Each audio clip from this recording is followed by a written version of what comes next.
You ready? Yes. All right. This is the Big Deal Podcast, brought to you and powered by New Covenant Baptist Church in Albertville, Alabama. And on this podcast, we're asking the question, what's the big deal about all things Bible, theology, and culture? I'm Justin. I'm Brad. Welcome to the Big Deal. Welcome. Well, you welcomed me first. I was talking to them. Oh, it didn't count for me. You are welcome here. I'm just the peasant that clicks the buttons. Just click your buttons over there, peasant. Yeah. You're the talent. You're the. That's right. Yeah. I'm ready for my close-up. Yeah. We just get a zoomed in shot there of Brad. Yeah. Just stare at him. Just look at that. Have a voice for Spotify. Yeah. A face for Spotify. Yeah. Look at that jawline. Yeah. Now you're going to be self-conscious about your jawline. Yeah, all now time. I'm just constant. You're like, do you really think it's good? Yeah. Do you really think it's a good one? I know it's not. That's why I grow a beard when I can. Well, I'm missing the mustache right now, man. I'm just lazy. Yeah. I don't want to grow it back. I feel like growing it is less lazy. Yeah, you might be right. I'm feeling not lazy then. Yeah. Well, everyone, we're this might be our last episode on the Theology 101 series. You know everything now. We're just having a hard time thinking of more topics to talk about. Yeah. We don't want to do eschatology again. We already did that. We already did that. We like a whole series on that. Yeah, you can go back and look at the Revelation series. It's what did we call it? We called it the Eternity series. Yeah. Yeah, maybe. And because we talked about heaven, hell, and eschatology is what we talked about. Yeah. That was a year ago. What? Yep. Man. It was a year ago. We are consistent. Yeah, we have a lot of podcast episodes. Yeah. And a lot of our church people tell us that, and we're like, I've tried to listen. I just can't keep up. It's like, you don't have to keep up. It's like you a really toolbox. Don't. Yeah, just pick one you like and listen to it. But some people have kept up. Looking at you, Wesley Knight. Oh, yeah. Goodness gracious. What a hero. He's a mower is what he is. Yeah, he's a long guy. Yeah. He needs something to entertain him and educate him on those. We're glad we could do both. Yeah, that's right. Yeah. I hope we're doing both. we would do this just for you, Wes. We actually would. Yeah. If you were the only listener, Wesley. We would make episodes for you. We're like, we got to get in there. We got to get it out there for a lot of yards mowed. Yeah. So today we're going to talk about, some people would say it's a fun one. Yeah. I'm not sure Brad would say it's a fun one. He's been kind of cranky all morning, thinking that we're going to have to talk about this. He's been cranky about it. It's a fun one for most people. And because we're going to talk about the spiritual realm today. Yeah. Angels and Demons. Not to be confused with the book by Dan Brown, Angels and Demons. Oh, I didn't even know about that. It was like a follow-up for the Da Vinci Code. I never read either one. Oh, you didn't? I just decided not to get upset. Oh, no, they're actually fun books. Like if you know you're reading fiction. Yeah. If you like, in the sense of like, it's got like a National Treasure kind of vibe to it, like mystery kind of thing. You just realize you're reading fiction, But the problem is like, it's definitely made up fiction. Yeah. And so if you're going to be triggered by that, then I just know that people use it like it's real, and it bugs me. They used to, for sure. My he meant for them too. Oh, I probably and one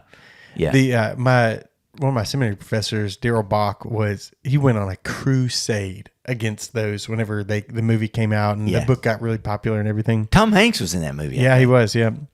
And he wrote several books, like, what's the word? Debunking. Yeah. Debunking the Da Vinci Code and everything. Yeah. Because he's an expert and all that kind of stuff. And he did a really good job with it. That was probably 2005. That was a long time ago. Yeah. That stuff was really big. Anyways, we're not talking about those angels and demons. No. We're talking about the true angels and demons. Mm-hmm. Like, what does the Bible say about angels and demons? People have lots of assumptions. Opinions. Yeah. A lot of assumptions. And church history kind of like waxes and wanes. Like sometimes in church history, it's like that's all they want to talk about. Yep. And then sometimes nothing. I think we're in a dip. We're in a rise. Uptick. We're in an uptick for sure. It used to be a dip. It's a big topic in a lot of circles right now, especially kind of charismatic, like Christian cultures, like almost Christian cultures. It's Yeah. people go. I don't mean what I mean is like the group of people who would say they're Christian, but I mean I'm not real sure. Is it kind of an overlap between like because what they think about angels is rarely correct. That's right. It's like an overlap between the Bigfoot Yeah. and angel community. Yeah, kinda thing. it is. It's like I think they like a mysterious thing that's out there, and they want to. It's like the people who hunt for ghosts, Yep. or whatever. Yep. Yeah. It's very similar to that. Angels are real. Yeah. That's what's annoying. This is what makes me mad. see, you always see the frustration. See? It's like, man, I hear people start talking. I'm like, oh, because I'm disappointed Yeah. everybody from the start, Yeah. and then we're gonna have fun. Yeah. The Bible just doesn't say much about them at all. That's the They're starting super point. out there on Yeah. the periphery. Yeah. They're out there on the periphery, and when they show up, they're rarely explained. They're just like there for a minute. And by rarely, never. Never. It's actually never. Sometimes we might get a hint about their names, which is rare, Yeah. like seraphim. Yeah, we'll get to it. Yeah, stuff like that. Yeah. But there's not much. So this is the examples from culture of like why people care about this. Yeah. So last week, JD Vance, our vice president, What? is on record for saying he believes that aliens in UFO sightings are angels or demons, probably demons. I think the Catholic Church, at least some of the guys, A lot of the Catholics are saying that's believe what that. it is. Yeah. Yeah. There's a lot of and he's Catholic. Yeah. That's in the culture milieu right now. Yeah, it's possible. Yeah, I mean it's possible, but that's like When you got a culture that thinks angels are like children that have feathery wings, you'll be like, what? But Yeah. if you read descriptions of angels like in Ezekiel, weird. Yeah. And some of our best videos that we have online were like when we were commenting on the Nephilim, Yeah. for example, the giants and stuff. Yeah. That's Which I don't think are related to angels. But that's beside the point. We'll get to it because we got to that kind of lined up in our talk today. But there is a large curiosity about angels and demons in the world. Some of the biggest apologetic questions people have about the Bible revolve around the presence of Satan and the existence of Satan. It's important. It is. And so the topic's important to a lot Our of people. biggest enemy Yeah. is an angel. That's right. That we know very little about. No, almost nothing. Almost nothing. Yeah. And there's this assumption We just that we know his know name's a lot. Lucifer. Yeah. See how No, confusing this is? Yeah, because that's not true. That's what Augustine said it was. And he's a church father. You better wrong. respect. Yeah, and I'll explain that when we get there. Yeah. So there's a lot of questions, a lot of assumptions people have that there is information in the scriptures about it. A lot of the assumptions are based on the made up teachings of people. What was some of the books that came out? Do you remember that book that came out? It was about spiritual warfare. I forget the name of it. Oh, with the guy, the prayer guy. Yeah, what was that? Peretti? Book? What was it? Yeah, Peretti. Yeah, Is it? yeah. What's the name of the book? What is that? Frank Peretti. Yeah, Frank. I read that book. Peretti. Yeah. What is that? This Present Darkness. Yeah. Yeah. Fun. Yeah. It was a fun book. And as far as speculative, like theology goes, maybe. But speculative. Yeah, speculative. Right. Like, Yeah. and you would say openly speculative. I don't know if I don't know where he landed on that.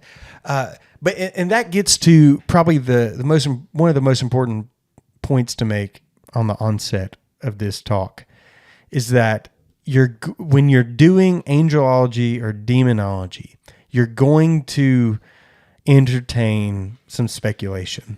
You have to because to answer the questions. Yeah. To help you scratch the itch that you have about these topics. There is speculation involved because of how little the Bible says with definitiveness, right? It says there's a good bit of info there.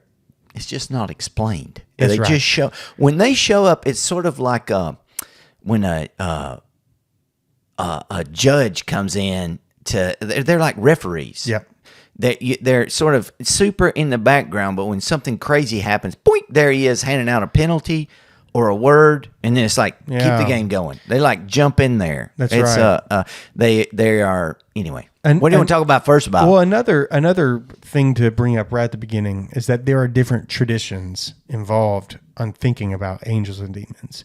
So like Protestant and Catholic can be very different, but even Jewish or Second Temple Jewish to Christian can be very different. Yeah. And then there's a whole group of Protestants, some Catholics, who've adopted like the Second Temple Jewish views about angels and demons. And there are angels that are in the Apocrypha and the Pseudepigrapha too, that are assumed in some traditions to be real and true, like Raphael, and Tobit and whatnot.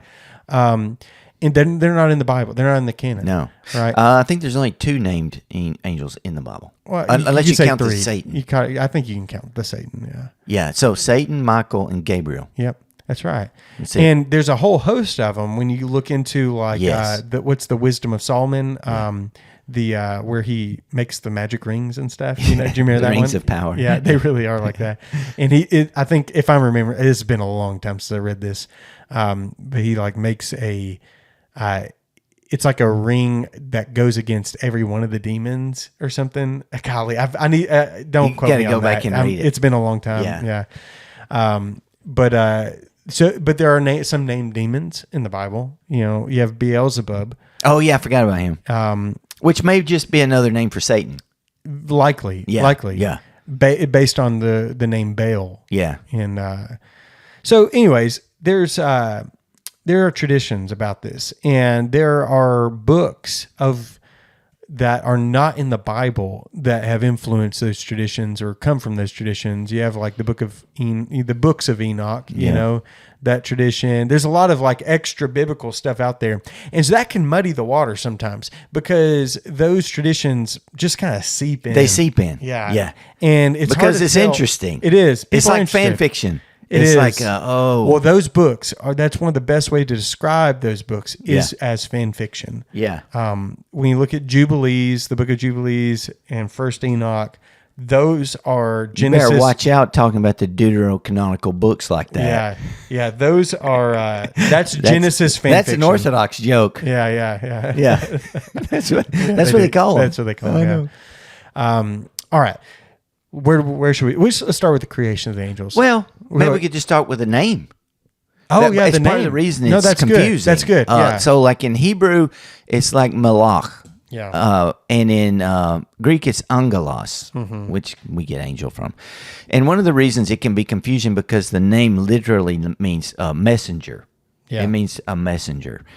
So sometimes it is even unclear in the New Testament if we're talking about a person who has been sent with a message, or if we're talking about a supernatural being from God that is giving the message. And that's one of the things that we see angels do, is that they're messengers that take messages from God to people. We see that in the New Testament and in the Old Testament. Yeah.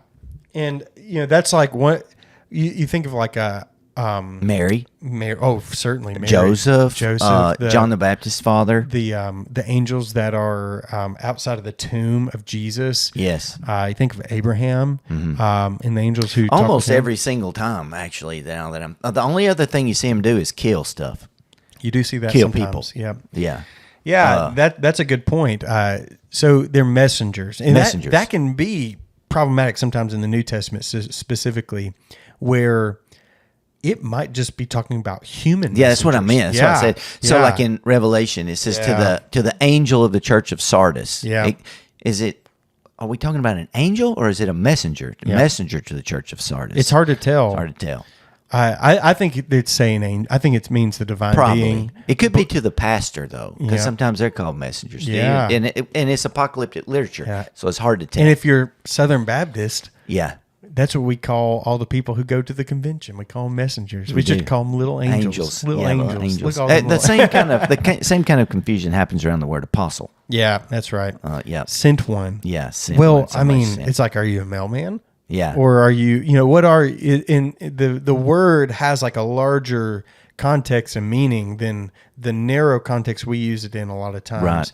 And it comes to be associated with a certain thing. So if you say angel in Greek, now then you think about the supernatural beings because they're called angels. But then and you probably have a visual thing in your mind about that, yeah, too. and it's probably wrong. Yeah, like what do they look like? Oh. They look like something from your grandma's house, well, right? Yeah. But the Bible, man, I don't know how deep we want to go into that part, but like they don't all look the same. Yeah, we're going to get there. They're vastly different. Yeah. And which we know we don't have much information on because we see some that look like crazy spinning chariots in the sky with eyeballs, and some of them look just like people. Yeah. And they're both called angels. It's like, I'll just say this. So the name angel is kind of like the word dog. Yeah. So if I say, hey, watch out for that dog, you don't know if I'm talking about a Chihuahua or a Labrador Retriever or a pit bull. You don't know. Yeah. So when you say angel, they are as diverse as a Chihuahua from a wolf. Yeah. Like they are. I'm not saying as far as danger or anything. I'm just saying they look nothing alike, but they're under the same category. Yep. Genus, if you will, yep. Because the ones that Ezekiel see look nothing like the ones that Mary sees, or the one that Mary sees. That's or right. Daniel. Yeah. When are they made? We don't really know. We know that they're. Augustine has a long thing about this in the City of God, I think. Oh, does he? Yeah. And he talks about how they've got to be there by the fourth day. Because if you go back to creation, in the creation account, Genesis, there's no mention of the making of the angels. Yeah. But it depends on who you talk to. Some people say when God said, "Let there be light," the angels were formed. Well, they're creatures stars. of light. Yeah, the stars. Yeah, might be the stars. It's like the. But what day is it? They're there by the fourth day. I think it's the fourth day. Is it the fourth? Yeah, Genesis 1. Let's look. And this is part of the tradition. Part of one of the traditions, because there's no statement while you look at that says, "And on this day or at this time, God created the angels." We know that they sang during creation. Yeah. So they were a part of the making of creation. Not that they made it, but they were there. And what's interesting, the more I talk about this, the more I realize how much Tolkien stole from his theology to make The Lord of the Rings.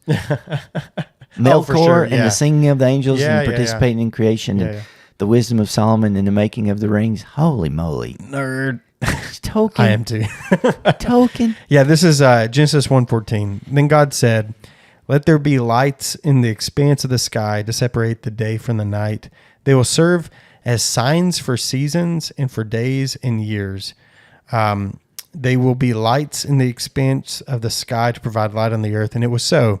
God made the two great lights, the greater light to rule over the day and the lesser light to rule over the night, as well as the stars. God placed them in the expanse of the sky to provide light on the earth, to rule the day and the night, and to separate light from darkness. And it's the fourth day. And so what people do, and you got to give it to them. They're close readers of the Bible. Yeah. They're noticing that the lights have a ruler in the same way that humans are rulers over the animals and stuff.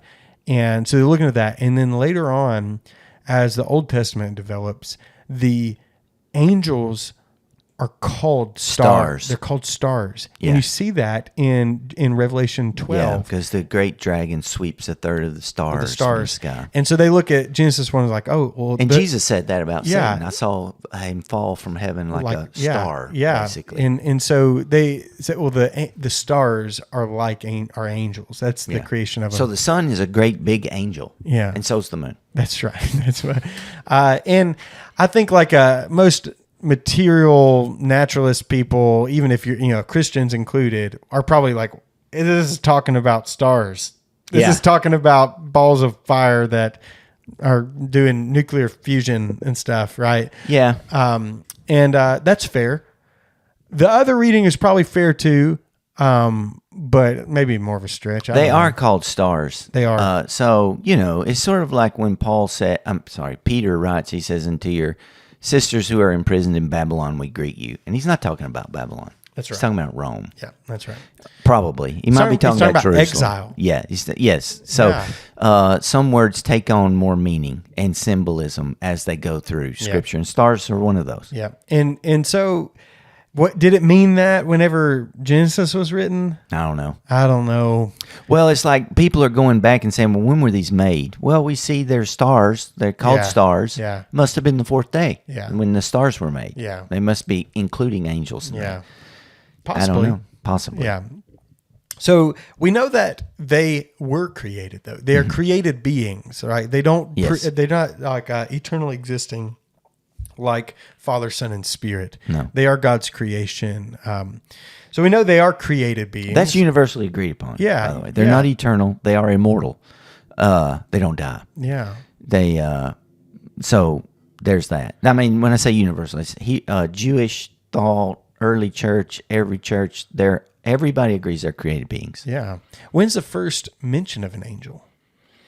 Gosh, that's a great question. I think on day 4, right? Outside of that, yeah. I guess talking to Abraham, maybe. Yeah. Let me think.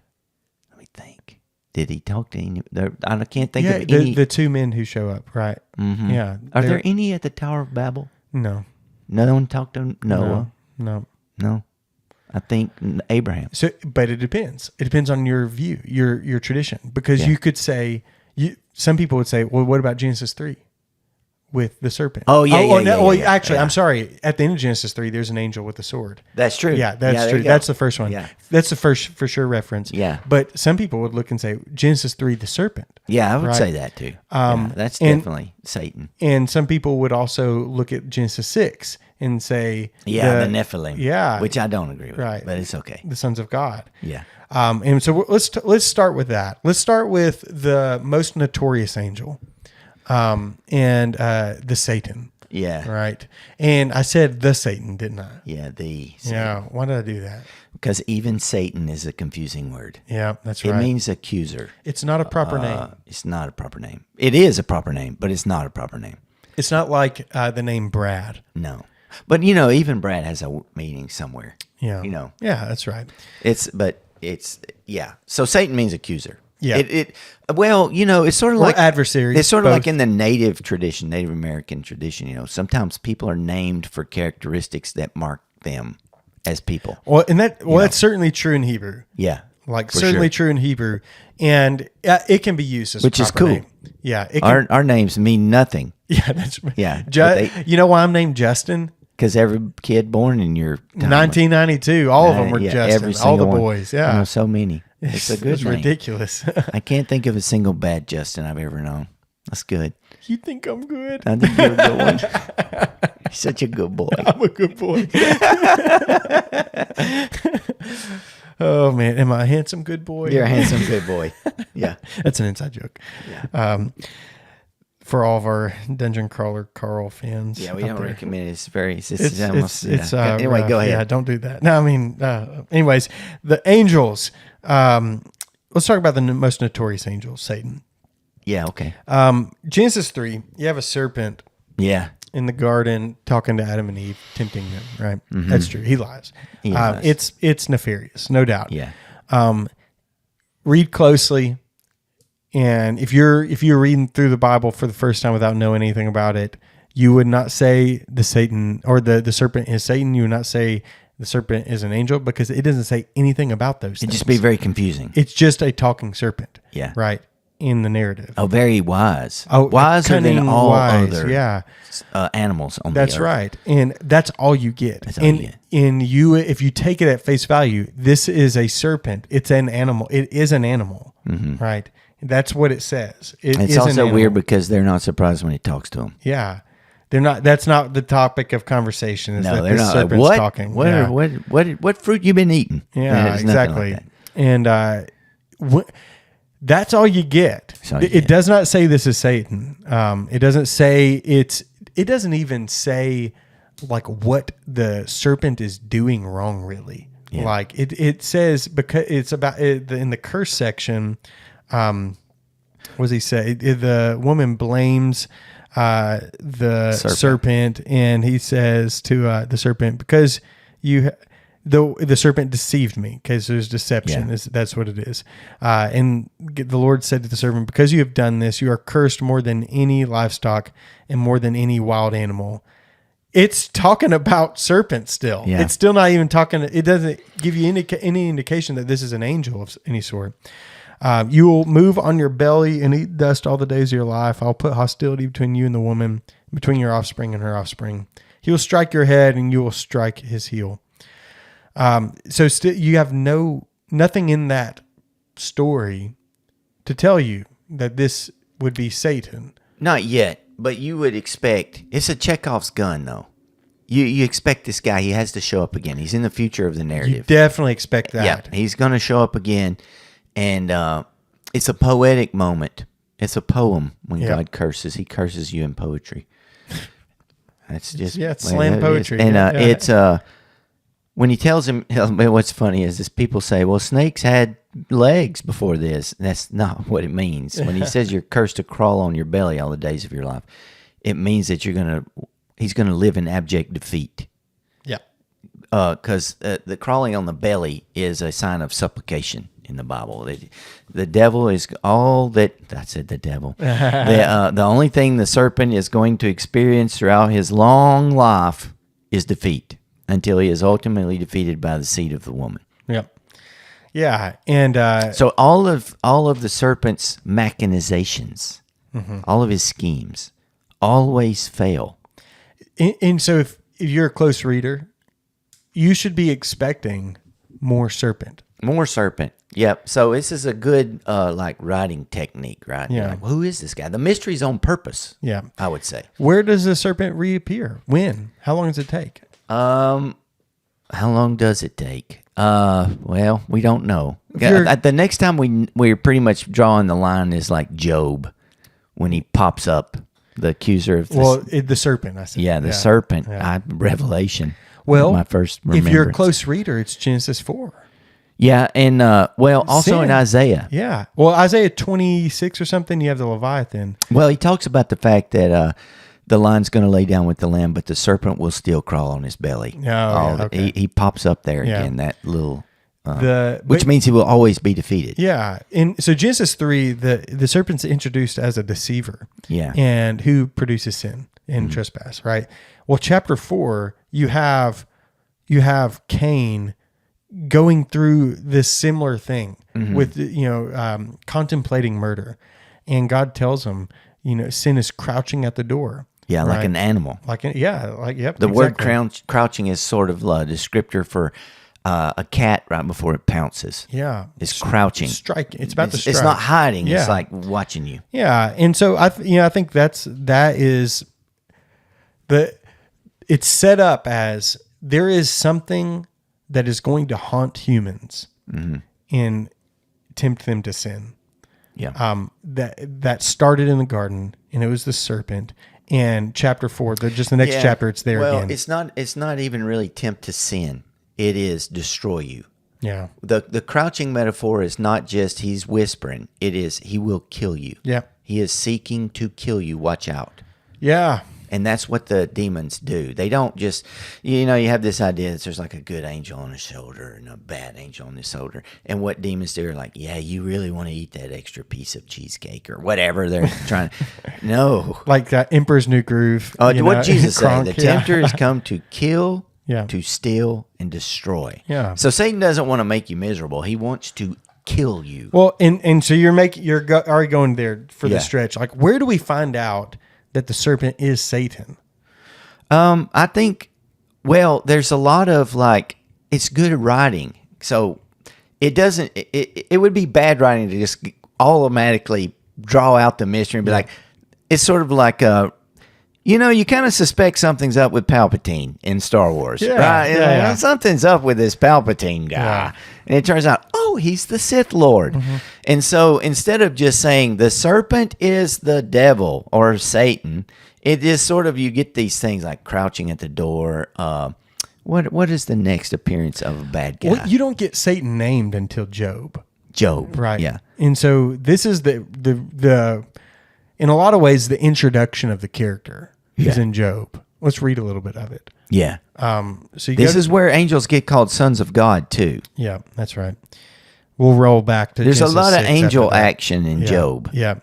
So you have this guy, Job.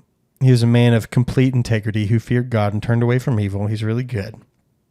No one like him on the whole earth. Yep, that's right. In verse 6, it says, one day the sons of God came to present themselves before the Lord, and Satan also came with them. The Lord asked Satan, where have you come from? From roaming through the earth, Satan answered him, and walking around on it. Then the Lord said to Satan, have you considered my servant Job? No one else on earth is like him, a man of perfect integrity who fears God and turns away from evil. Satan answered the Lord, does Job fear God for nothing? Now, look, hey, that's where you can start connecting the dots immediately. Mm-hmm. Nobody else talks to God like this. And the first time he's introduced, he is always questioning the word of God. That's what he does. So he comes in there, and if he had, when Satan in Job comes into the assembly of the sons of God, in my mind, he has like on this cowl, right? So you can't see who he is. Cowl? Yeah. Like what's a cowl? It's like a hood that goes on a cloak, right? Whoa, you read fantasy books. C-O-W. Yeah. Yeah. So, you can't see him like Palpatine was. Yeah. And so you're like, who is this guy? Mm-hmm. God's talking to him. Yeah. And when he says... You think he looks like evil? We can't see him. Yeah. And he says... What's in your mind, though? Yeah, because, it doesn't give away who he is. It doesn't say he's a serpent. Oh, this is like Darth Maul. Yeah, like Darth Maul. Like you don't know what's behind the deep you black. don't know Palpatine is Sidious for that's a long right. time. Yeah, that's right. Yeah. So when he comes in and he starts talking, you're like, I recognize that voice. Yeah. And how he's talking about Job. He's like, does he fear you for no reason? He's always doing these questions. You're like, this sounds like the same voice. I can't see him. Yeah. I think that's the serpent. Yeah. I think that's the serpent. And so it's trying to be obvious without being bad writing. This is the same guy, and he's doing the same job. Yeah. A Satan means accuser. Yeah. Right. And so he's doing the same thing. The serpent and the Satan are doing the same thing because he says to Adam we know Adam's there. Yeah. He's talking to Eve, but we know Adam's right there, and he's like, has God really said? Mm-hmm. Oh, he knows that you'll be like him. Yeah. And so we're hearing his voice. It's the same. Does Job fear God for nothing? For nothing? Yeah. Haven't you placed a hedge around him, his household, and everything he owns? It's all questions. You've blessed the work of his hands, and his possessions have increased in the land. But stretch out your hand and strike everything he owns, and he will surely curse you to your face. Yeah. That's what he says. Yeah. In the shock, this guy goes, okay. Yeah, God says, very well. But don't hurt the man. Yeah, that's right. Everything he owns is in your power. However, do not lay a hand on Job himself. So Satan left the Lord's presence. Yeah. And he just murders everybody. Well, there's a couple of lessons in that when the Bible teaches us that the destroyer, Satan, has come to steal, kill, and destroy. Mm-hmm. And that when Peter says that Satan still stalks about the earth like a roaring lion, seeking whom he may devour. If God took the hedge off you and said you can have him, he would kill you in 1 second.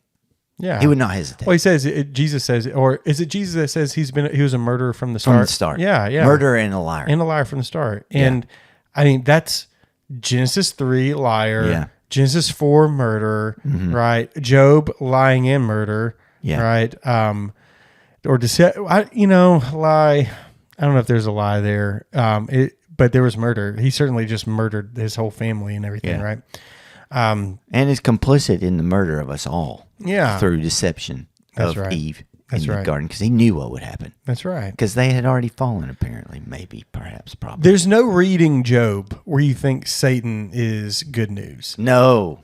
He hates us. And he just murders this entire family. Yep. Just to try to get Job to sin. Yeah. Well, his roundabout accusation. God says he's a righteous man and there's no one like him. Yeah. And Satan's implicit accusation is no, he's not. He only serves you because you're so nice to him. Yeah. If you'd stop babying him and let something bad happen to him, he would curse you to your face. Yeah. And God's like, well, we'll see. We'll see about that. Yeah. So he's not a good dude. Yeah. Zechariah 3 is one of the only other mentions of Satan. There's only 3 explicit mentions of Satan in the Old Testament, the name, with the name. Let's take out Genesis 3, right? Zechariah 3 says, then he showed me the high priest Joshua standing before the angel of the Lord with Satan standing at his right side to accuse him. Mm-hmm. The Lord said to Satan, the Lord said to Satan, the Lord rebuke you, Satan. May the Lord who has chosen Jerusalem rebuke you. Isn't this man a burning stick snatched from the fire? Now Joshua was dressed with filthy clothes as he stood before the angel. So the angel of the Lord spoke to those standing before him, take off his filthy clothes. And he said to him, see, I've removed your iniquity from you, and I will clothe you with festive robes. So Satan is up in the heavens as I don't know, like a good way to describe it is some sort of like DA. Prosecuting attorney or something. Like he's prosecuting the evil. Yeah. Like he's like pointing out iniquity. Mm-hmm. And that's what he does with Job. That's what he seems like he's trying to do. He's trying to like, look how bad everyone else is bad. Look how bad Job would be under these circumstances. He's so bad. But he's bad. Like crooked. Yeah. He's like helping them be bad. Yes. You know, and so it's like a crooked. He's playing both sides. Yeah, he is. Yeah. He's like going over there, he's like that annoying dude that's, the guy in school that's always trying to instigate 2 people to fight. Yeah. And then when they fight, they're like, look at these 2 guys. They're horrible. Oh, no, he's a guy trying to instigate the fight. And then once they get fighting, he goes and tells on them. Yeah, he goes and tells on them, right? Yeah, exactly. That's what Satan is. Yeah. 100%. That's his job. Like, that's what it seems to be like. It's his name anyways. It is his name. But I don't think he's supposed to be doing it like this. I don't know what he's supposed to be doing. I don't know. And like, I'm not sure. He's definitely an enemy. I'm not sure we ever get a glimpse of Satan being on the good. The weird thing about Satan is we have so little information. Yeah. When did he fall? Oh, that's the question. When did he do bad? That's right. And I'm saying this because if you buy yourself some commentaries and you go back and you read the early church fathers, you read reformers, you read whoever you want, Millard Erickson. Yeah. There is no answer to that question. Yeah. We don't know. There's no. And chapter 6, Satan plots against God. Yeah. We see it in Revelation. Yeah. Kind of. But we don't know when stuff is happening in Revelation. In Revelation 12, you have a description of his fall, and now it's super apocalyptic imagery. Yeah, he's a dragon. He's the serpent, but he does say that old serpent, the devil. It's very obvious that he's talking about Satan, yes, and this serpent character. And sometimes serpent is a word for dragon, by the way. That's right. Yeah, so anyway. It's very obvious that he's talking about Satan, and I think it's very obvious Genesis 3 serpent is included in that. Yeah. What's not obvious is when it happens. Yeah. And the Revelation 12 makes it murky.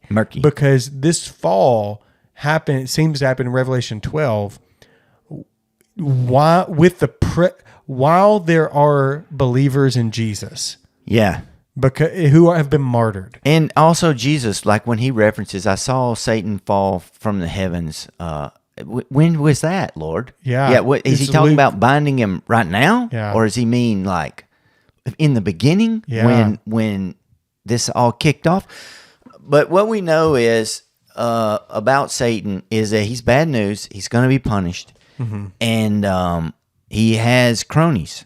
Yeah. Well, what we don't know, it go back to the Old Testament, is if we have examples of, in the New Testament, we have very clear examples of him being the bad guy. Yeah. Very clear. He's the evil one. Jesus is calling him out left and right. New Testament's very clear. The Old Testament is not clear. No, it's clear. Case in point is that Jewish theology does not have Satan as he's not the same thing. It's like, because if their canon is only the Old Testament, they only have the 3 references to go off of. They don't say the serpent is Satan at all. No one makes that connection until after the New Testament, after Revelation, basically. And I believe Justin Martyr is the first person to make that connection in writing. And Irenaeus says whoever wrote Revelation. Yeah, well, absolutely. Because he says that old serpent, the devil. Until the book of Revelation is the first time. It's like, this is clear. The very last book is like whew, the cowl comes off. Yeah. The hood. Takes the hood off. Exactly. Like, oh, okay. We knew that. And but as far as like the expectation that he's like the big bad guy, if you just have the Old Testament, man, that's not clear. What you have in the Old Testament, the big bad guy are the nations. The wickedness among the nations. Who are controlled by. And the gods, like the little g, these pagan gods, they're the bad guys. Which are sometimes sort of maybe synonymous with angels. Yeah. The gods. That's right. Uh-huh. And because Paul says that. That's right. And also, like when Daniel is having his visions, when he's talking about the prince of Persia or Babylon or whatever, he's speaking of an angelic being, probably not just Nebuchadnezzar or whatever. Yeah. There's like, because Gabriel, this is so weird. This is the stuff where you want to go into some fan fiction. Yeah. Gabriel comes to Daniel and says, "Hey, I was on my way from the moment you started praying, but the prince of this land held me up." Yeah. And I couldn't get away until Michael came and got me loose. And it's like, and then he just goes on with the story. You want to know, like, wait, back up a second, Gabe. Because Gabriel means strong warrior of God, by the way. Yeah. So he's not like some chump the Lord sent. And Michael had to come rescue him, who is an archangel, whatever that means. It means there's some sort of hierarchy. And he's the leader. Yeah, and he had to come get him loose. Yeah. So the prince there that withstands Gabriel, it can't be Nebuchadnezzar or whoever the guy is over in Persia. It's some sort of, and Paul talks about this when he says we don't battle against flesh and blood, but against powers and principalities of this present darkness. That we are doing battle against these things that stopped Gabriel. So you're making a connection between the nations, the gods they worship, and spiritual entities that are against God. It's almost, it's one of the most clear things about it. Yeah, it's almost annoying in that when Paul writes about this in 1 Corinthians, because he's talking about food sacrificed to idols, and he says we know that this food sacrificed to idols, that they're making these sacrifices to demons. He says that, but him saying that, he says we know, like we did. Yeah. Buddy, let's what? Oh, there's a couple of references. But he does a lot of assumption about what we know. My favorite is when he talks about the man of lawlessness that he talked to him about before. All right. So you have a connection between Satan and the nations and the gods they worship. And here's another example of that: is when Jesus is being tempted by Satan. The first instance of Satan in the New Testament. Is Matthew 4. Satan tempts him with the earth. He does. All the nations of it. All the nations of the earth. And Jesus doesn't say it's not yours to give. No, he doesn't. He does not say that. They are his. Yeah. In a very unique way. The nations do belong to Satan. He is the ruler of the power of the air. He's like the ruler of this present age. That's who Satan is. He has power over the nations. And so you look back into not the prophets, total control, but there's a war going on. You look around, you see the depravity of the world. Yeah. Like there's a backdrop of that, a spiritual backdrop, and it's Satan. Those are satanic things. The nations worshiping pagan gods instead of Yahweh, like Satan has responsibility for that. Oh yeah, absolutely. They do too. But he's part. That's why the church is so annoying. Like why did the prophets? Satan? Yeah, that's right. Why did the prophets of Baal think that Baal could do things for them. Because Baal did things for them. That's right. That's what I was going to say a while ago.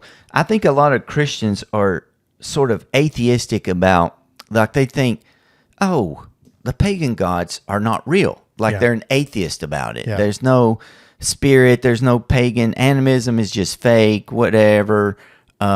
Zeus and all that stuff was fake. It's like, no, I'm not sure it was. I think that there were real entities. They were doing stuff. And the reason they didn't do stuff when Elijah was confronting them is because God wouldn't let them. God wouldn't let them. Yeah. Right. Same thing happens with Pharaoh, you know, and his magicians and stuff. There's a point in which like God says, no more. And there's like this in Samuel, when Samuel's ghost gets raised up by the witch of Endor. When things are talked about, these sorcerers and spiritists and such, and even in the New Testament, by the way, there was a fortune teller possessed by a demon. The assumption is not that it's a con.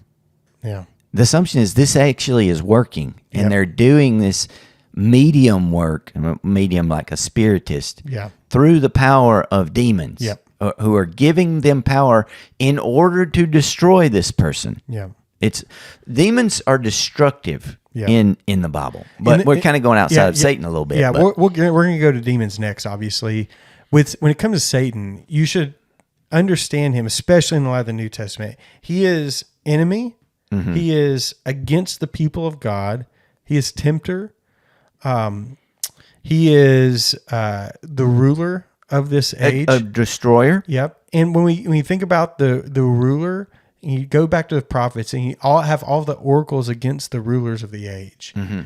There's a sense in which every one of those is an oracle against Satan because of that. So you like the oracle against Tyre, the oracle against Babylon, right? So some of the there's two famous ones that get attributed to Satan mostly, and it's Isaiah 14. Yeah. So this is my favorite. This one gets Justin like you're over there pulling the hairs off his arm. He gets this. It's a little annoying. But I don't really hate it, but it is. It helps people understand the trajectory of how did you end up with this idea that Satan is Lucifer? Yeah. Where'd that come from? Because the Bible doesn't say that. As in Lucifer is this proper name for Satan. It comes from this passage in Isaiah 14. It says, if you have a Bible with titles, right, it says this is the downfall of the king of Babylon. So this is an oracle against the king of Babylon. Could it mean more than that? Yeah, that's the question though. With Daniel, it's sort of like using stars and apostles, right? Sometimes kings means king, but in the Old Testament, it's not so. It seems that the king of Babylon is a bit of a puppet, and that the real power behind the throne is a evil entity who is contrary to man, and he's giving power to these folks. Mostly to destroy the people of God. Yeah. And so here's the passage explicitly. This is what it says, and this is why people think Satan. It says, if you're reading the CSB, it says, shining morning star, how you have fallen from the heavens. You destroyer of nations, you have been cut down to the ground. You said to yourself, I will ascend to the heavens. I will set up my throne above the stars of God. I will sit on the mountain of the God's assembly in the remotest parts of the north. I will ascend above the highest clouds. I will make myself like the Most High. But you will be brought down to Sheol, into the deepest regions of the pit. Now, here's the thing. Babylon is Babel. Okay? There is a layer to this where that's what he's talking about. It's the same word. Yeah, it is. It's Babel. It's Babel. From the Tower of Babel. It's the Tower of Babel, right? This is 1,000 years at least since then. Yeah. Right. So not the same king. No. Maybe the same entity. Angel, demon, whatever. Same issue. Yeah. Right. Babylon didn't really change their tune, right? No. Throughout that time. And they changed their language. Yeah, that's but not right. their tune. I will ascend to the heavens, right? This is the building up of the tower. I will set my throne above the stars of God. This is a commentary on Genesis chapter 11. I will sit on the mountain of the God's assembly. I will ascend above the highest clouds. I'll make myself like the Most High, right? Now, so a lot of people will say, okay, this is Tower of Babel. A lot of people say this is Satan. Yeah. You know why? Yeah, because it sounds like him. Well, how you have fallen from the heavens. Right. Jesus says in Luke, is it 10 or 11? I watched Satan fall like lightning from the heaven. All right. Yeah. So what happened? What had happened? What had happened was that connection. You know, when Jesus said that, people were thinking about the scriptures. They're reading Isaiah. And they're like, wait a second. Yeah. This might be about Satan. It might be. And it might be. Like, that's fair. I think it's definitely a bigger critique than the king of Babylon. He's talking to some principality here. Yeah, I think they're both. Yeah. It's like, I don't think you can look at any of the critiques against the nations. I think they're real. Like, this is set in history. Yeah. And not think about the spiritual entities involved that are against God and his people. Yeah. It's just two layers of the same cake, right? Yeah. Of evil. Right? Well, you look at but God is across the board with this. So if a king of Israel falls into sin, the whole people suffer as if they're culpable. So goes the king, so goes the people. Right? Yes. That's and so the when these pronouncements are made, so the king, even if he is a puppet of the demonic entity that's influencing this culture, they're still culpable. That's right. They fall with him. So is this about Satan? Maybe, right? It's likely related. What's funny is the very first line of it. Yeah. It takes on kind of a life of its own. It says in the CSB, it says shining morning star. Which is Lucifer. Which in Latin is Lucifer. Yeah. Right? Yeah. So, and everyone's like, well, it's definitely Satan. Because if you read the King James Bible, here's what happened. This is such a weird, like, transliteration thing that went on here. When the Old Testament was translated from Hebrew to Latin by Jerome in what 300 something, it's translated to Latin. Well, of course they're going to use the word for morning star, which is it's Venus. It's Lucifer. That's the name of that star. Okay, it rises first in the morning. It's called Lucifer. They're going to use that word for it. There is several books that are rolling around that are not in the Bible at the same time is that this is being written. The most famous one is called The Life of Adam and Eve or The Apocalypse of Moses. They're fan fiction. It's fan fiction, right? And it is making the explicit connections about Satan and the serpent in the garden. They're filling in the gaps. It's honestly, it's fun reading. If you can find it. There's English translations out there for you. It's fun reading. It's not scripture though. It's not scripture, but it's making these connections, and calls that book names Satan with the proper name Lucifer. Yeah, I got it right here. You got a King James version, don't says, you? Yeah. How art thou fallen from heaven, O Lucifer, son of the morning? Yeah. How art thou cut down to the ground, which thou didst weaken the nations? Yeah, and so that book uses Lucifer. I should have read that like a more. Every time I read this, I want it to be a very like a what was that? A Christopher Lee voice. Oh yeah, for sure. So that book, Life of Adam and Eve, uses Lucifer as the proper name of Satan. All right, this is Latin. Mm-hmm. When the Bible is translated into English, 1611, with the King James version, they do not translate Lucifer. They don't translate the Hebrew word. No. Right?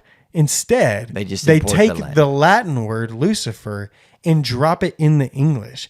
The Hebrew word is Halel, something like that.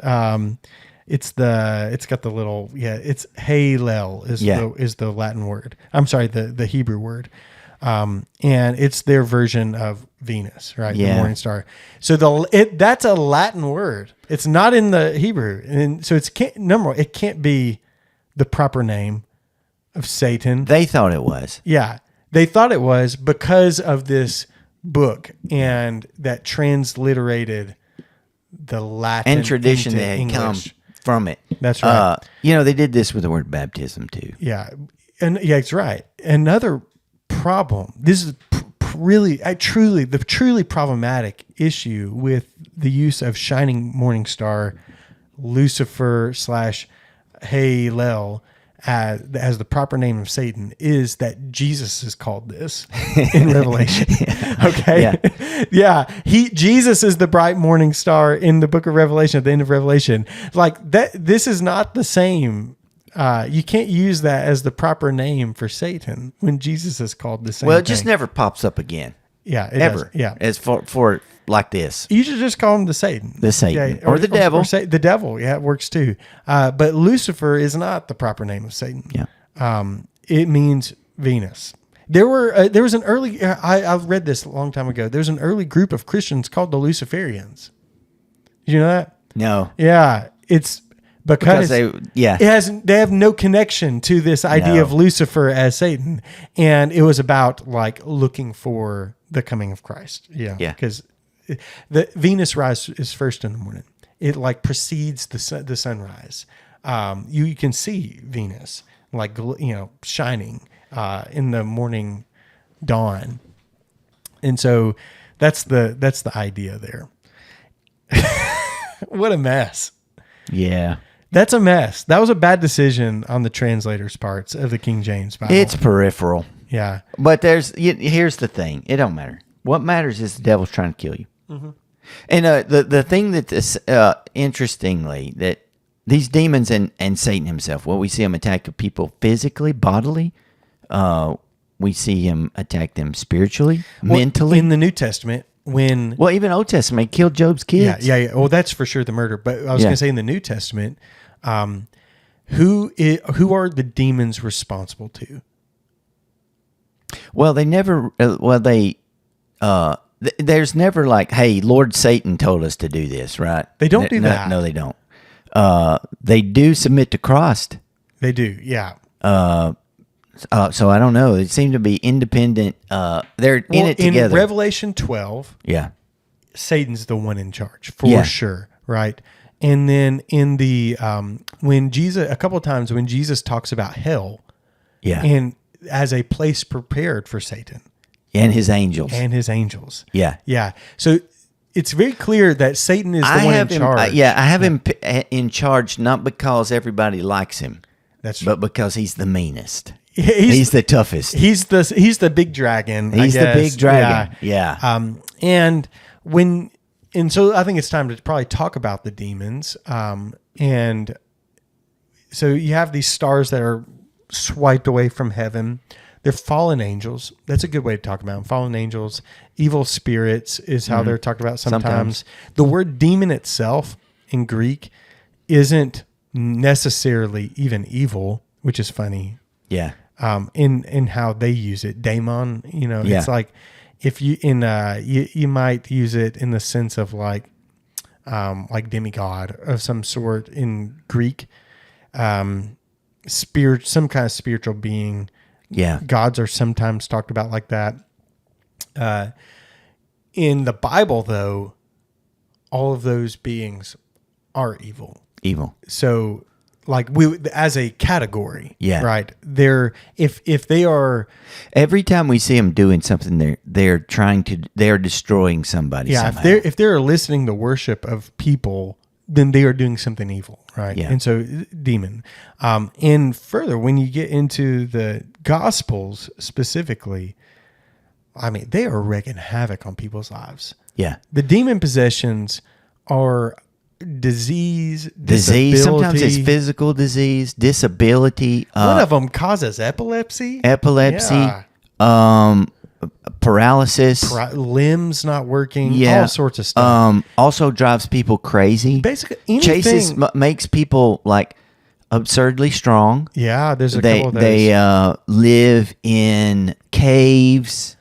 Are not in their right mind, because one of the things that shocks the people is when the man comes out of the cave. Yeah. Jesus casts the demon out, and he tells his name, actually. Yeah. His name is Legion. Yeah, the demons. Because there was 1,000 demons in there or something. And it says, when the people saw him clothed and in his right mind, they were afraid. So so the demons screw up people's brains. They mess up their health. They make them just sad. It's bad. Anything that could go wrong with your body, your mind. Now that's like that you might say could naturally through. Well, the thing is, not every sickness and disease is attributed to Satan and his minions, but sometimes they are. Yeah, and I think it's probably fair to say anything that could go wrong with your body or mind, a demon could also do those things to you. Yeah. But like those things could, like they're a good example of this. There are two epileptics in the Gospels. Mm-hmm. One of them is it just says he has this little. I think it's a little boy who has an epilepsy. He's just epileptic. He's having seizures, and Jesus heals him. Another one, there's an epileptic who, and it's very clear this is from a demon. He's possessed. Throws him in the fire. Yeah, that's right. And it could happen either way. All right, you could be sick, have a disease, have a disability, have a limb that doesn't work, be blind, be disabled or some way through, I don't know, you call it natural means if you want. But sometimes those things are happening to people in the Gospels because of a demon, and they look like medical or mental health issues. Like you would look at that guy in the cave and be like, that's a schizophrenic. Yeah, something's wrong with that guy. Yeah. And he needs some meds. And that definition might be okay. Yeah.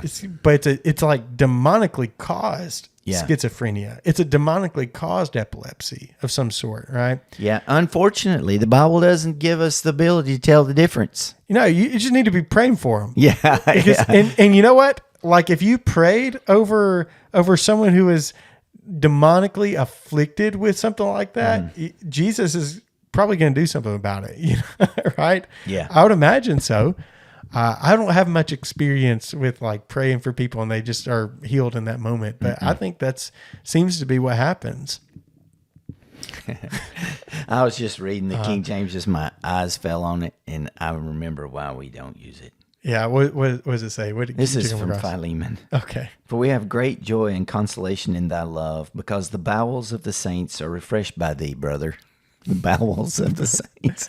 We would not say that now. It's such great language, though, man. You said when it says bowels. Yeah, I love the language of that age. I just read a biography of George Washington. It's huge. It was massive.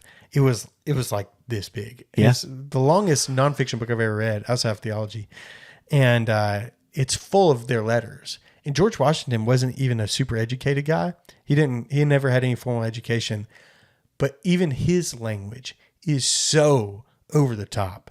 His vocabulary is so extensive. They all spoke like this, and incredibly flowery, nuanced, like careful ways, and wrote like that. It blows my mind every time I see stuff from the, I don't know, we'll say the 1800s and before we got stupid. Pre-1800, yeah. It's really great language. The King James Version kills that. Yeah. Killed it. Yeah. Well said, old King Jimmy. But bowels is kind of funny, though. Yeah. Where were we? We're talking about demons. Yeah. They cause disability and destruction of life. You know what they're never accused of in the New Testament? Is temptation. Temptation. Yeah. Isn't that funny? Yeah. Satan is often. Yeah. Say anyone like that gets in the New Testament accused of temptation, it's always Satan. Satan is the tempter. The demons, they might, but they don't. They're not called out for it. Yeah. They're called out for the destruction of life that they bring. Yeah, they destroy. Yeah. Then that's pretty much all we know. Yeah. So the reason most of us think of like demons as tempters is because of like medieval kind of stuff. And C.S. Lewis uses this in the Screwtape Letters. We're not saying they don't. They might. We're just saying that the Bible doesn't say they are. You're doing some speculation. If they do like their father, the devil, and Jesus says that people's father is the devil. By the way, yeah, he does say that. there doing that stuff somehow. Yeah. There's a lot of assumptions the reason I make that point is there's a lot of assumptions people have about Satan that don't come from the Bible, like theological assumptions. And demons. Yeah. Yeah. And one of them is that Satan is not omnipresent. Yeah. Right. And what they mean by that is Satan cannot be the tempter of all humans because he's not everywhere. He can't be everywhere. Yeah. And that's a category mistake. Yeah. You don't know that. We don't know that. You do not know that. He may not can be everywhere, but he could be on a whole continent for all you know. Yeah, you don't know. You do not. You don't know how fast he can move. And you don't know that he isn't spread out like that. Or that his network is like a mob mind. Yeah, he can just instantly send commands. We don't know. And so that's some speculation. You're going beyond the Bible to say that Satan can't do that. You don't know. What you do know is that he's the one always accused of tempting. Yeah. And the one given responsibility over temptation. I mean, he's the boss. Yeah. Of those guys. And so you might say, well, it's the demons doing it, but he's just the one in charge. It was like, well, same thing. The Bible could have said that too. Yeah. The New Testament could have made that point. It's the same thing. Yeah. When God does stuff, he takes responsibility for it, even when he sends his messengers. Oh, that's actually a good point. Yeah. About the Chronicles passage? Yeah. Or just even like Pharaoh. Yeah. Who hardened Pharaoh's heart? Yeah. Sometimes it says... Do you know what I'm talking about, though? Chronicles? Yeah. Where he sends an evil spirit? No. What are you talking about? So we should have talked about this. The third reference to Satan in the Old Testament comes from Chronicles. God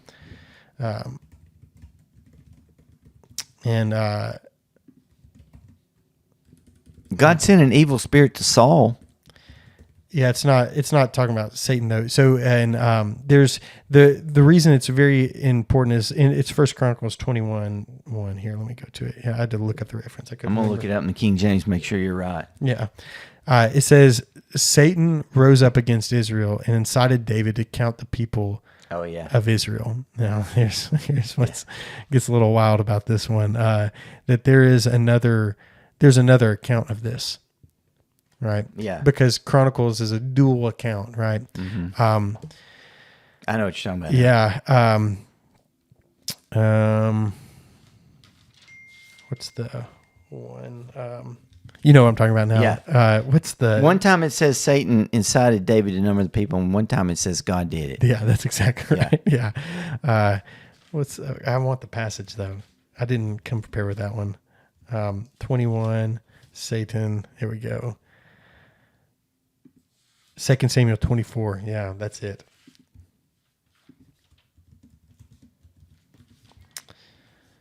Yeah. Is that the one?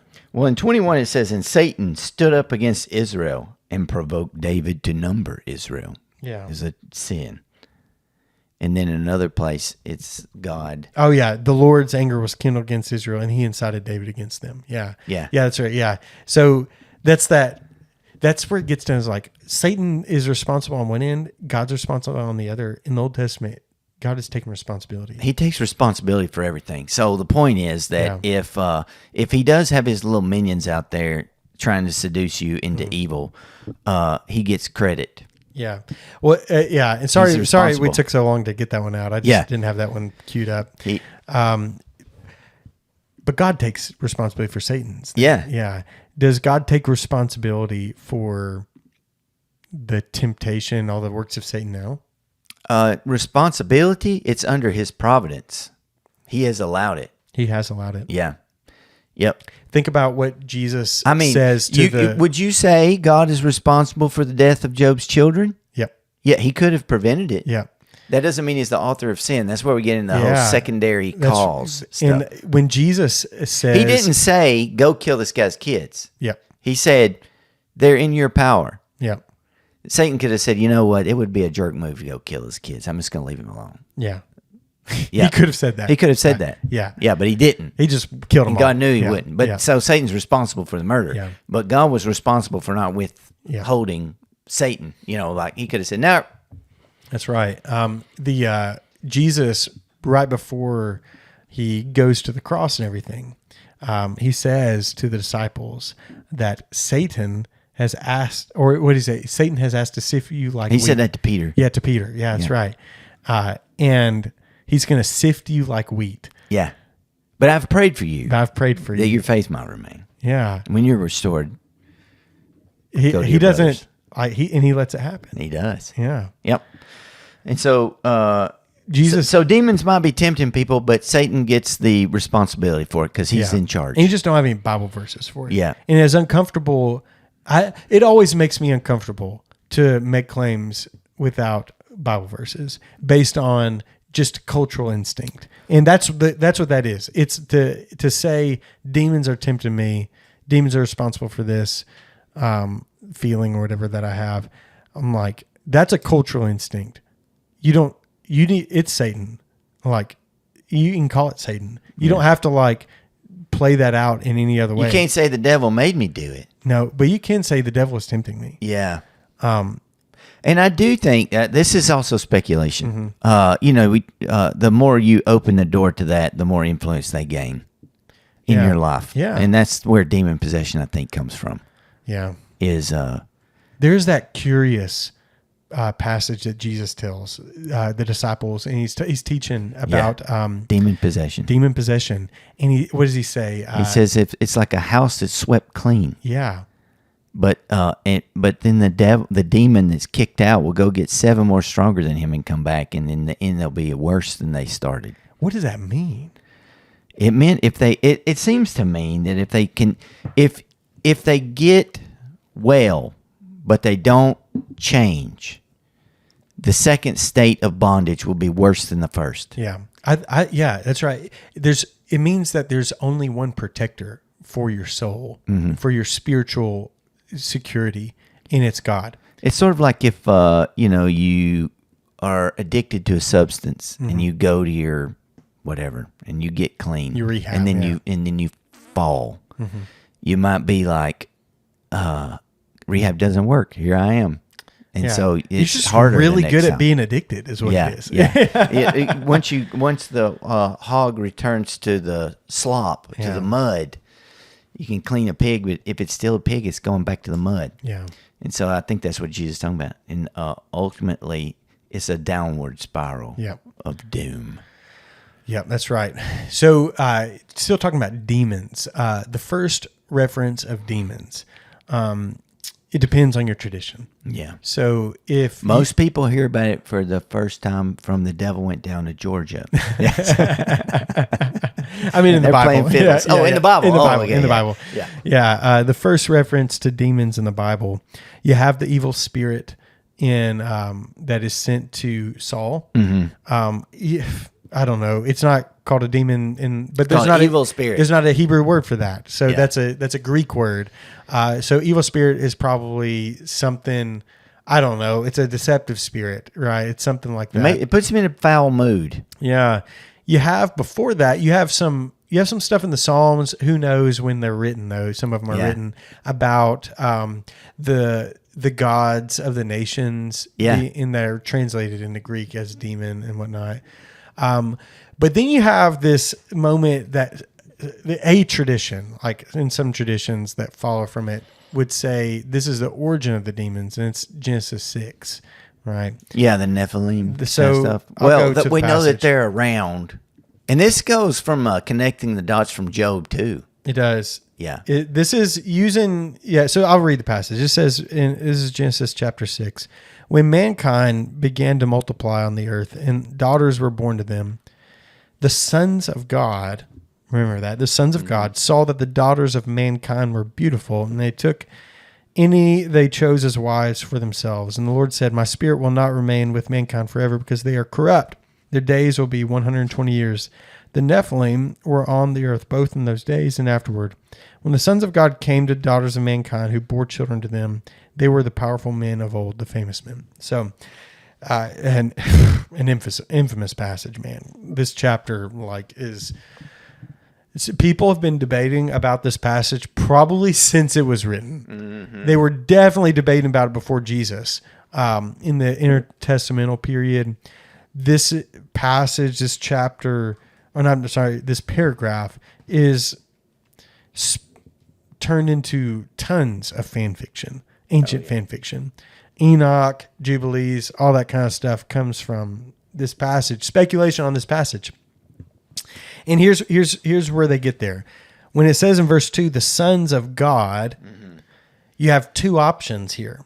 Your option number one is to think to yourself, Genesis chapter 3 and 4 and 5. You have Adam was the son of God, right? And he is made in the likeness of God. And then you have his children who are the son of Adam, the made in the likeness of Adam, who was made in the likeness of God. And you have this, that the descendants of Adam are the sons of God, right? There's that connection. The other connection that people make, the other view, is from Job, because it says at the beginning of Job, when the sons of God came before in heaven to God, and Satan is among them. Yeah. And so they must be angels. And there's another reference too in the Psalms, I believe, about the sons of God. The sons angels. They're angels, yeah. And so they say, okay, these are angels. The sons of God are angels. Yeah. Yeah. And they mate with Humans. women. Human women. They take wives. They take wives. And then it said, there's an announcement of judgment. My spirit will not remain with mankind forever because they're corrupt. And then verse 4, it just drops this in. The Nephilim were on the earth both in those days and afterward when the sons of God came to the daughters of mankind who bore children to them. And so it seems to mean that the Nephilim are the offspring. The King James translates Nephilim as giants. One of the problems with the word Nephilim is we don't actually know what it means. Well, we know what it means. In Hebrew, it means fallen ones. Yeah. It's very... So that's Nephal is fall. There's a lot of weird things about this passage. Yeah. One is the chapter division is inserted post-writing. Yeah. Where's the break? In other words, if it is... So the ending of it is Noah is what's going on before or after. Chapter 5. Yeah. And so if you take a break after... If you think that chapter 6, verse 1 and 2 actually belong to the end of chapter 5 of Genesis, then he's just saying that after they got off the boat, they had a bunch of kids. And then God sees that they turned wicked. Like, that's the chapter break. This is before the boat. Oh, yeah. Is it? Yeah. Yeah, that's right. It's before the boat. This is before the judgment. Yeah. But what he's talking about is the multiplication of people on the face of the earth, not... Hang on. Let me back start up. over, yeah. So... What he's talking about is the command to be fruitful and multiply, and they're doing that. And then there's a transition to men get worse, men get bad, men do bad stuff. Not that the problem with saying that these are half angelic beings, it starts sounding like the reason that judgment comes upon the earth is not because of mankind, but because we got intermingled with these doggone demons. And that's why everybody got bad. The devil made me do it. Yeah. And that's why the judgment comes. And that's not right. So some of the early commentators say, no, sons of God, what this means, and they take it from other places in the Bible, is that the sons of God are people who followed Yahweh. Yeah. The daughters of men were those children who rejected Godway. So this is actually about intermingling in unfaithful marriages makes people be led away from God, and therefore they get evil. So they'll say sons of God are the offspring of Seth. Mm-hmm. The daughters of men are the offspring of Cain. And so they started taking their wives from these God rejectors, and this is why. And then it's a big mess. They both have stretches. They both have stretches. Like that view. We're making some connections that may or may not be likely. That's right. Yeah. It says the daughters of mankind, humankind, of humans, right? Mm-hmm. Of Adam. Yeah. I mean, yeah, it's Adam, and so it's like, or what Adamim is, I guess would it be something like that? I don't know what it actually is in Hebrew, but it is Adam. It's the daughters of Adam, right? So the sons of God saw that the daughters of Adam were beautiful.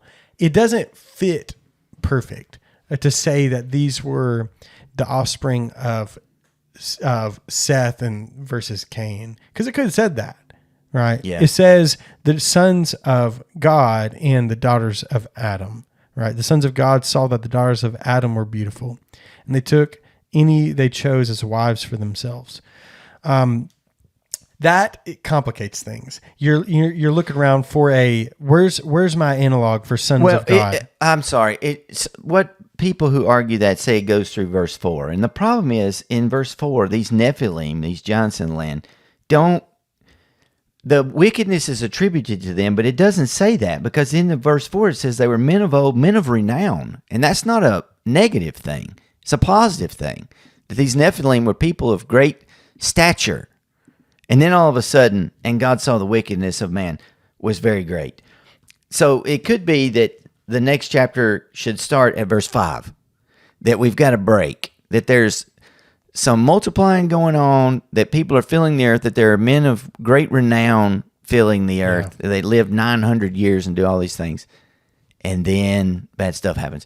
Because the same thing happens early in Genesis in the creation, right? You have creation of man, and then you have another creation story of man. So are we going back to say, okay, after all that creation stuff, the sons of God and the daughters of men got together, they made a bunch of people, and these were people of great renown, and they were wicked, and now we're going to get to Noah. So are we having another story insertion here in the middle? We don't know. I don't know. But the thing is, the other thing against the Nephilim issue, I think, is that after the flood, and everybody dies, but Noah's kids, right? Nephilim pop back up. They do.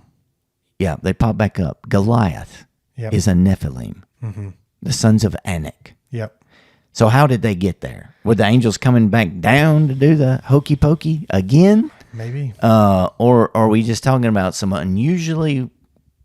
I mean, Goliath was, what was he, like? It's like 9 feet. 9 feet. It depends on which text. He was about 9 feet tall. Yeah. He was either 7'11" or 9'9". Yeah. If he's in the 9 foot category, this is what do they call it?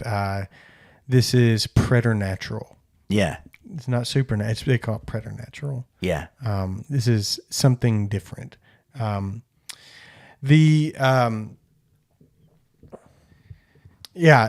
don't know what to think about it. I am a 50-50 on it. Yeah, this could be some weird stuff. It could be weird. In the Septuagint, the word Nephilim is in Greek. This would be the Greek translation, is giant. Yeah, right? That's how they translate in King James. Yeah, and so they're taking the Septuagint version, which, being real, when it comes to translation of the Old Testament, translation of the Pentateuch, of the first 5 books of the Bible, almost everywhere, translators say you should go with the Septuagint reading, right? For the Pentateuch, it's really good, right? They love the Torah in the Septuagint.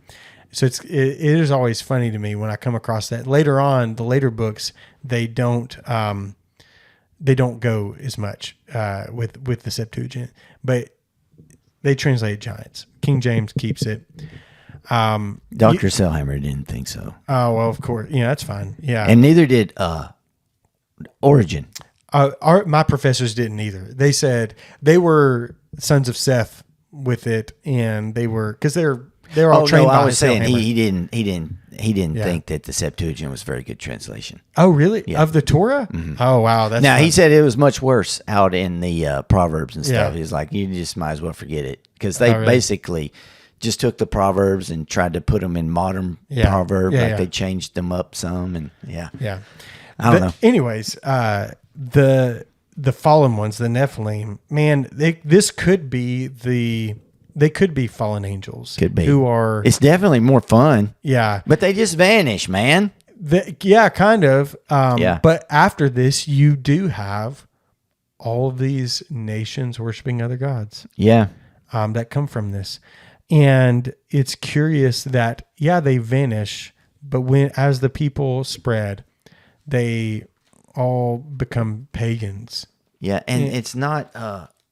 it's just there's so much time here. We don't know. So this could be the reason I bring this passage up for demons is some people are asking the question in the Bible: where did Satan fall? Where did the spiritual rebellion happen?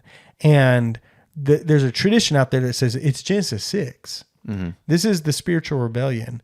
This is when, in Revelation 12, Satan swipes away a third of the angels and they fall to the earth. That this is what this is. This is the moment.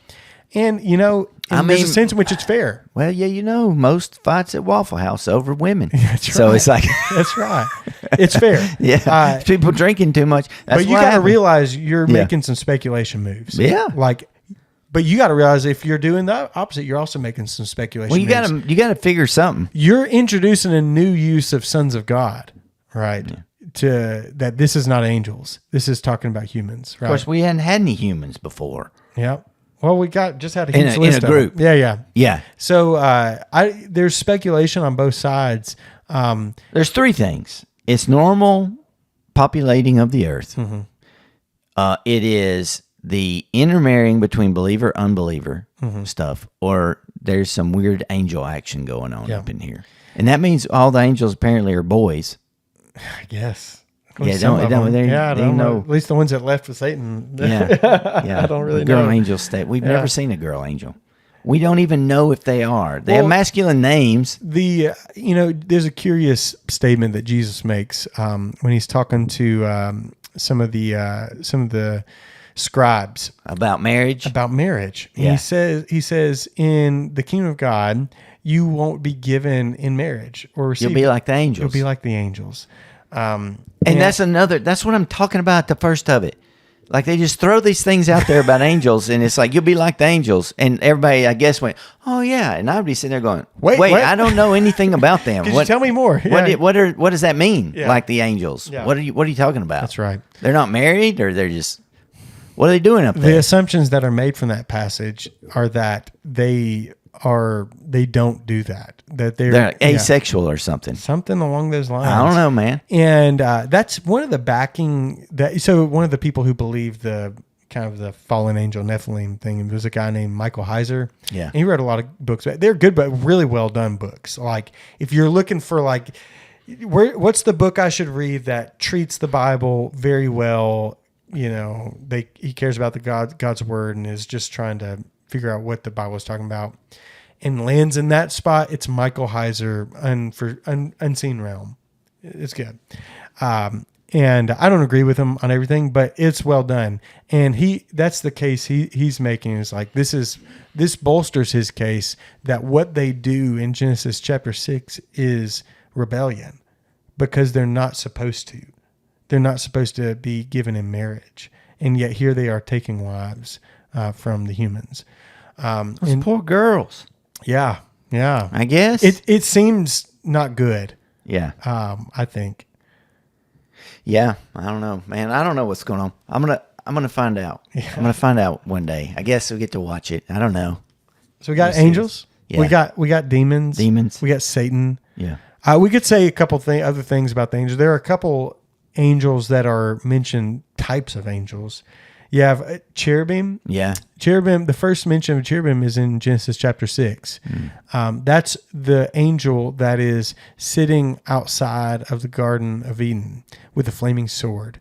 And the cherubim are also all over the tabernacle. That's 4, isn't it?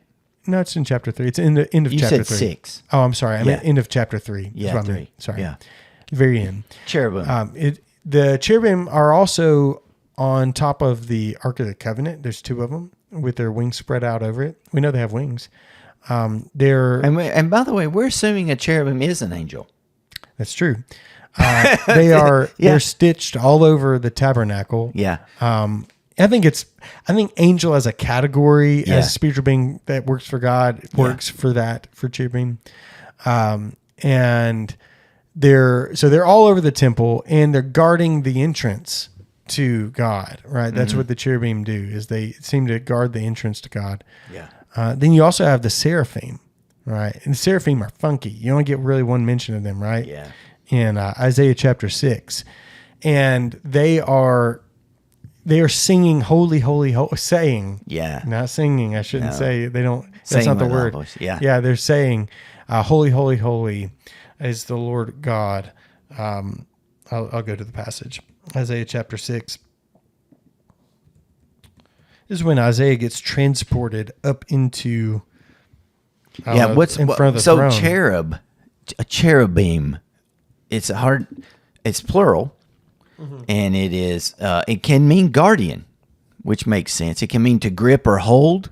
Yeah. The seraphim is different. It means to burn. They are the burning ones. Isn't that wild? Yeah. Yeah, that's right. And this is a funny one. There's a connection also to serpents with the seraphim.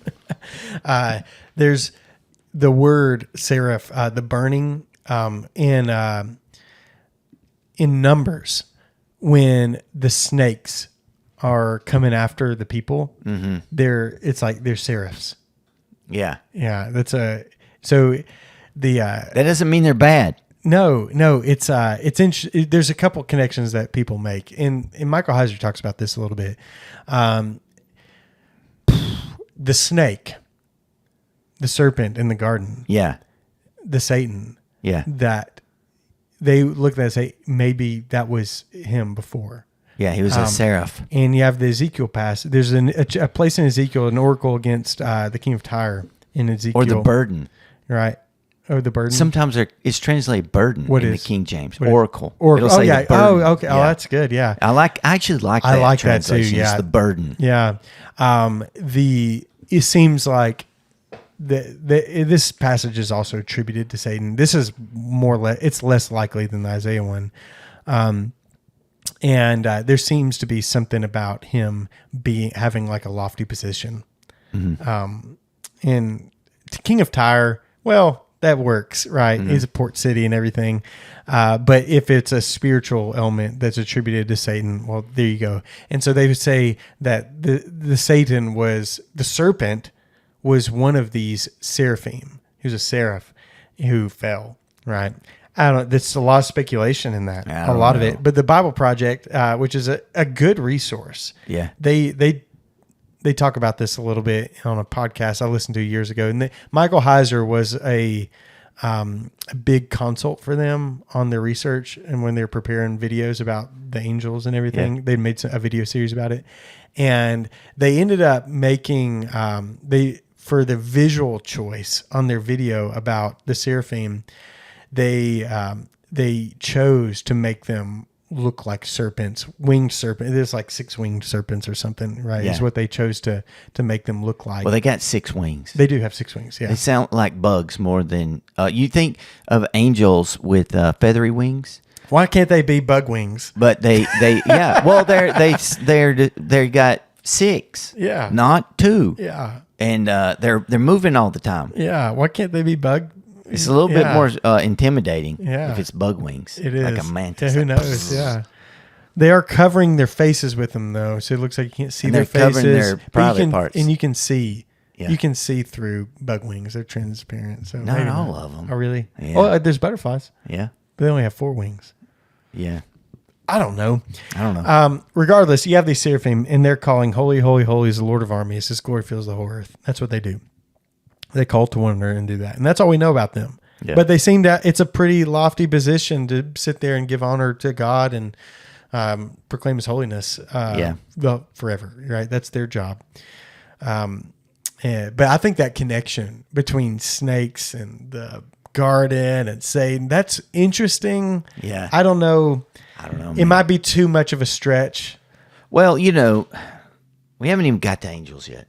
We did. We started with angels. Well, but we haven't really talked about what they do. Oh, what do they do? The good ones? I don't know. Yeah. Well, the Bible says that they're sent out as ministers to those who will inherit salvation. Oh, yeah. Is what it says. That's what they say. And we know that they are messengers from God. And we know that they kill people. They can be executioners. Yeah. There's an interesting, we haven't talked about the angel of the Lord even. There's an interesting scene when Joshua comes to Jericho. This is one of my favorite things about angels. And he meets a guy on the way. Yeah. And Joshua says, "Hey, are you with us or are you with Jericho?" And the angel, and then we know the angel of the Lord says, "I'm not with you or with Jericho. Yeah. I am the angel of the Lord of the the hosts of God's army. He's like, I'm not on your team, buddy. Yeah. I'm on God's team. And if he says you're an ally, then you will be. But if not, I mean, some angels get turned loose on, who was it? Which army was it? It was 2 angels killed like 1 million soldiers overnight. I think it was the Assyrians. Yeah. They're deadly. Yeah. You don't mess around with angels. Yep. They're messengers of God. It was Gabriel who said unto Mary that she was going to be of the child of the Holy Spirit, and he should name him Jesus. An angel came to warn Joseph about the flight to Egypt. The angels watch over children. Yeah, that's an interesting passage. That every single child's angel beholds the face of God. Yeah. So don't mess with kids, Yeah. is what God's saying. Yeah. Now, do they stay with us? Or like when you hit puberty, his angel like, I am out of here. This kid stinks and I don't want nothing to do with him no more. Man. Yeah. Or is that like, what kind of use of the word child is it? You know? Yeah. Well, let me just read to you from the King James. Look, you are all about the King Jimmy today. Well, why not, man? Why not? Let me see. Yep, 114. Well, let's go to 13. But to which of the angels said he at any time, sit at my right hand until I make thine enemies thy footstool? Are they not all ministering spirits sent forth to minister for them who shall be the heirs of salvation? Yeah. So angels are sent forth to minister, and he says that they are a flame of fire. That these ministers are a flame of fire. Yeah. That's what he says. So apparently seraph, maybe. Yeah. And maybe, they are ministering unto you.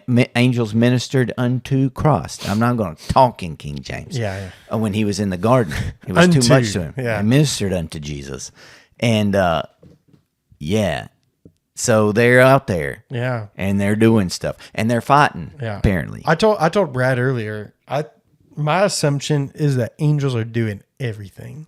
Yeah. Like they're with us all the time.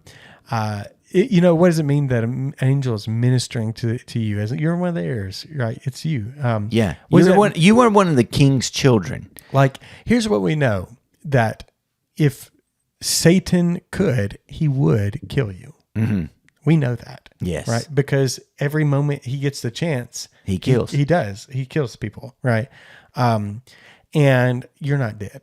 Yeah. And why? Yeah, it seems like... And God protects you. You say, well, God protects you. But he had a hedge around Joseph. Yeah. What do y'all think? I mean, Job. What do y'all think that means? That there was a bush that kept the devil out? There's a wall, man. What's the wall made of? Yeah. I think it's angels. I mean, they seem to be involved in everything. You have that really other curious passage. I just preached on this a couple weeks ago in 1 Corinthians. They're at church. Yeah, at church. That they... And it seems so. It's a passage about women's head coverings, and it's controversial. People go different. Whatever ways it is you believe about it is for the sake of the angels. It says, "Do it." You're the laser to do it for the sake of the angels, because of the angels. Yeah. And it seems to be that the meaning is that angels are here among. Like, do not forget that when you worship God, that the worship of God in your church in Albertville, Alabama, is the same as the worship of God in the temple of Jerusalem back in the day. Yeah.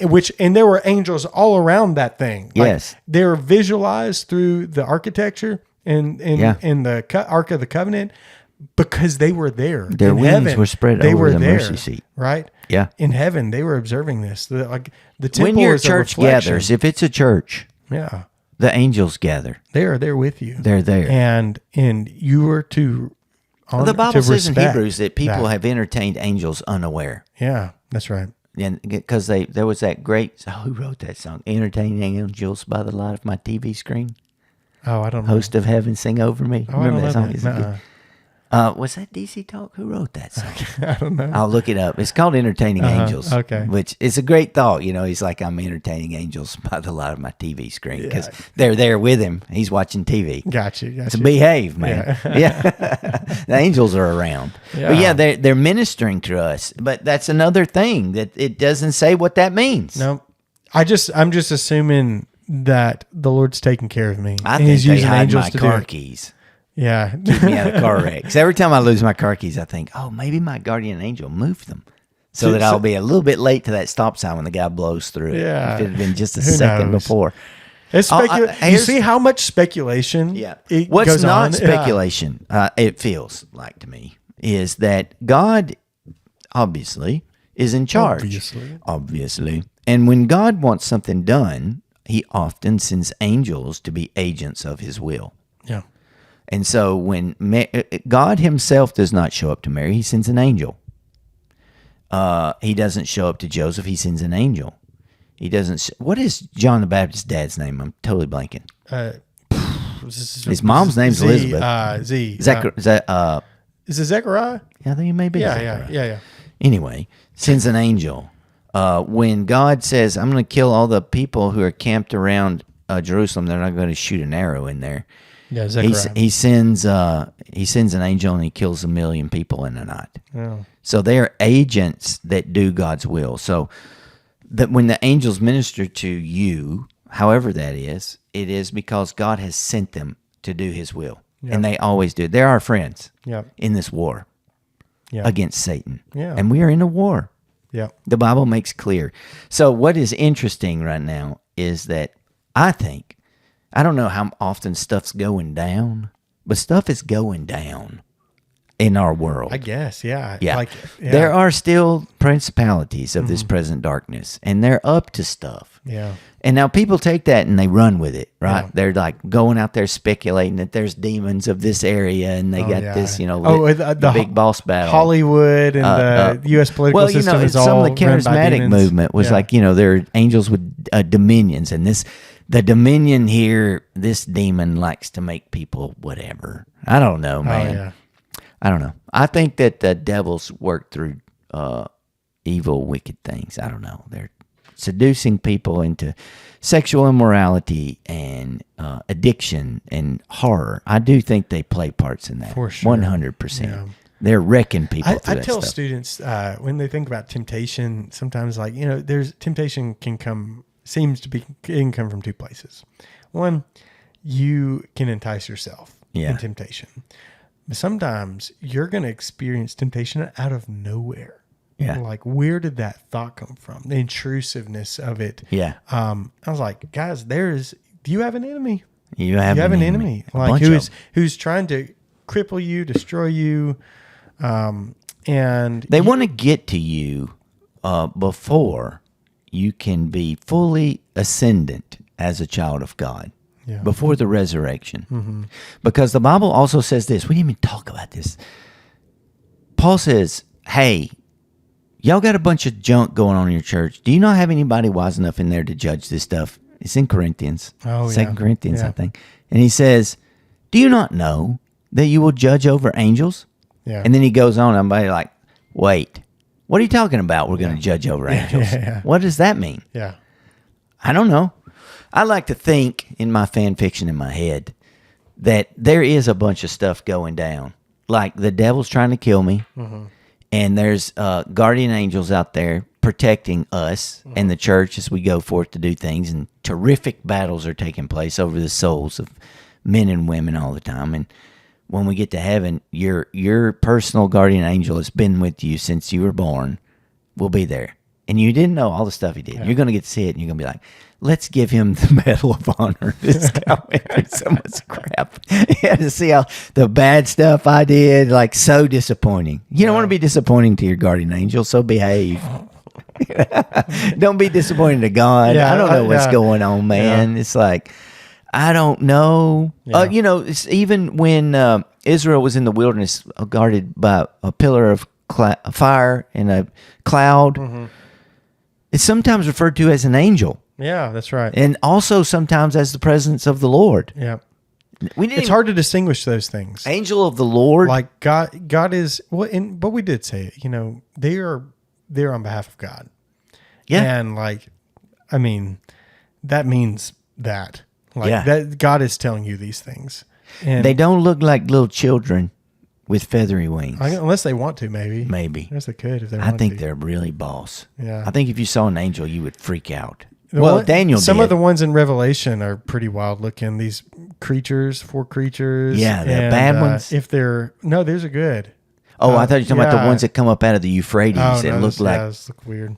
Weird. I don't know. That's all the time I got today. I got to go. I'm sorry, man.